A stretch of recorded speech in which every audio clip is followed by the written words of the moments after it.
Hello, good morning, students.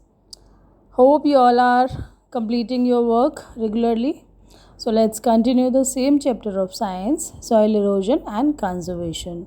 Now, in this video, we are going to learn about soil profile and erosion and its causes. So, first is soil profile. There are three main layers of the soil: topsoil, subsoil, and bedrock. The first layer of soil is known as topsoil. It is the uppermost layer of the soil. It is soft and dark color and contains humus. इसमें क्या होता है? Humus होता है और soft होती है और डार्क कलर की होती है और बेस्ट होती है वो प्लांट ग्रोथ, क्योंकि एसेंशियल एलिमेंट्स इसमें ही मिलते हैं. सेकेंड लेयर है सबसॉइल. सबसॉइल होती है middle layer of the soil and किसकी बनी होती है? ब्रोकन पीसेज ऑफ रॉक्स की बनी होती है. And the last layer is known as bedrock. तो bedrock is the lowermost layer of the soil. It consist of large pieces of rocks. Now the next topic is soil erosion. Erosion means that the process of carrying away of the top layer of the soil by wind, water or some other agent is called soil erosion. Means top layer का जो top soil होती है उसका erode होना, यानी कि अपनी जगह से दूसरी जगह चले जाना by wind या फिर पानी के साथ या फिर कोई दूसरी एक्टिविटीज़ के बाद, उसको बोलते हैं हम soil erosion. और जिस सॉइल में प्लांट्स होते हैं, मैक्सिमम प्लांट्स होते हैं, वो सॉइल एरोड नहीं होती इजीली, अपनी जगह से दूसरी जगह नहीं जाती है, क्योंकि जो प्लांट्स होते हैं वो सॉइल बाइंडर्स का काम करते हैं. उनकी जो रूट्स होती हैं वो सॉइल को होल्ड करके रखती हैं. So we can say the plants act as soil binders. Due to this binding of soil particles the top soil is not easily carried away by wind and water. Hence plants are very helpful in preventing the soil erosion.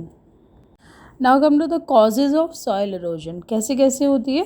The factors that are responsible for soil erosion are called agents of soil erosion, या फिर factors बोल सकते हैं उनको. तो कौन से factors हैं या फिर agents कौन से हैं? Wind है, running water है और human activities. Now the first agent is running water. Heavy rain washes away the topsoil and causes soil erosion. कभी आपने बारिश के दिनों में देखा होगा कि बारिश के साथ कितनी मिट्टी बहते हुए जाती है. The soil erosion by water is more in hilly areas as water flows down faster. And the effect of soil erosion by running water can be seen in Chambal Valley in Madhya Pradesh. तो Chambal valley की side से कभी आप निकलो तो आप देखना, observe करना कि एमपी में वहाँ पर इरोजन आपको कितना नज़र आएगा. तो सॉइल जो रनिंग वाटर के साथ इरोड होती है, आप देखना रिवर साइड में या रिवर बैंक्स होते हैं उनके साइड में आपको कटान जो दिखता है, मिट्टी कट जाती है वहाँ से, पानी के साथ इरोड होके शिफ्ट हो जाती है एक जगह से दूसरी जगह. और हिली एरियाज़ में देखना आप मैक्सिमम सॉइल इरोजन होता है ड्यू टू द वाटर, क्योंकि पानी की वजह से हिल्स से नीचे मिट्टी बहते हुए आती है और अपनी जगह से दूसरी जगह जो फर्टाइल सॉइल होती है वो वहाँ से रिमूव हो जाती है. इसीलिए हिल्स पे क्या किया जाता है? मोस्टली स्टेप फार्मिंग की जाती है. एक स्टेप से दूसरी स्टेप पर सॉइल कलेक्ट होती जाती है एक के बाद एक स्टेप पर, इसलिए वहाँ पर स्टेप फार्मिंग मोस्टली यूज़ की जाती है. जो प्लांट्स होते हैं वो क्या करते हैं? सॉइल के जो रूट्स होती हैं, जो प्लांट्स की रूट्स होती हैं वो सॉइल को बाइंड कर लेते हैं, बहने नहीं देते, इसीलिए उनको सॉइल बाइंडर्स भी बोलते हैं. और अगर लंबे टाइम तक सॉइल इरोजन होता है तो वहाँ की जो सॉइल होती है वो फर्टाइल नहीं रहती. नेक्स्ट रीज़न है या फिर कॉजेज़ हैं wind. By wind soil erosion due to wind is the highest in dry areas where there is less vegetation. जहाँ पर वेजिटेशन कम होती है, ड्राई एरियाज़ होते हैं यानी डेजर्ट एरियाज़ होते हैं, वहाँ पर इरोजन किसकी वजह से होता है? मैक्सिमम विंड की वजह से. Strong winds blow away the top soil with it. This reduces the soil fertility as new plants cannot grow in the leftover soil. तो जब टॉप सॉइल इरोड हो जाएगी, हट जाएगी वहाँ से, तो वो फर्टाइल नहीं रहती सॉइल, उसमें प्लांट्स ग्रो नहीं करते हैं. Now the next factor is human activities. Many human activities are also responsible for soil erosion. As you know, roots of plants and trees bind the soil and prevent it from blowing or flowing away. but many people cut down trees as they need wood for various purposes, and this cutting down of trees on a large scale is called deforestation. तो deforestation को किसको बोलते हैं? Cutting down of trees on a large scale is called deforestation. और deforestation से क्या होता है कि जो एरिया होता है वो बैरन हो जाता है, ओपन हो जाता है, वहाँ पर कोई भी प्लांट्स नहीं रहते, ट्रीज़ नहीं रहते हैं, तो वो जो मिट्टी होती है, वहाँ की सॉइल होती है, या तो विंड के साथ या फिर वाटर के साथ can easily take away soil from this open land. ठीक है. ओवरग्रेजिंग भी हो सकता है एक factor. Overgrazing by cattle is another human activity that leads to soil erosion. When cattle graze in fields year after year, they pull out the roots of the plants. This makes the soil loose, which can be easily eroded by wind and water.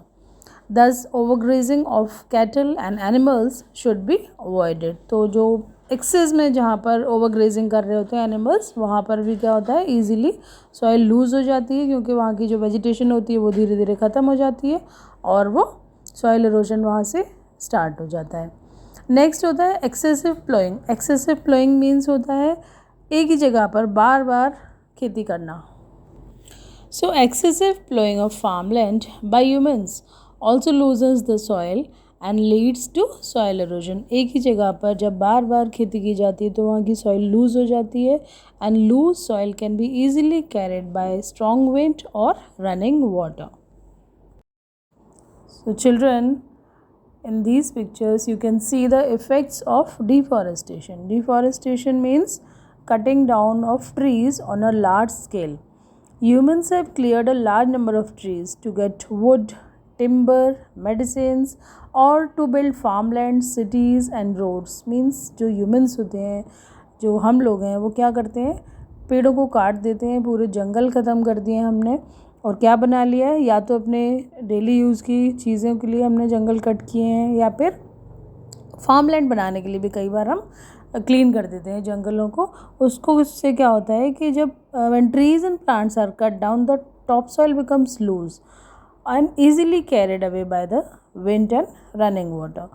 तो deforestation के बाद soil erosion तो एक होता ही है, लेकिन उसके बाद में क्या होता है, बाकी जो दूसरी एक्टिविटीज़ होती है नेचर से रिलेटेड, जैसे आपको ऑक्सीजन कम मिलेगी, दूसरा आपको जो बेसिक नीड्स हैं, वो आपकी जो नेसेसिटीज़ हैं वो भी फुलफ़िल नहीं होती हैं. तो we should avoid this deforestation. Thank you.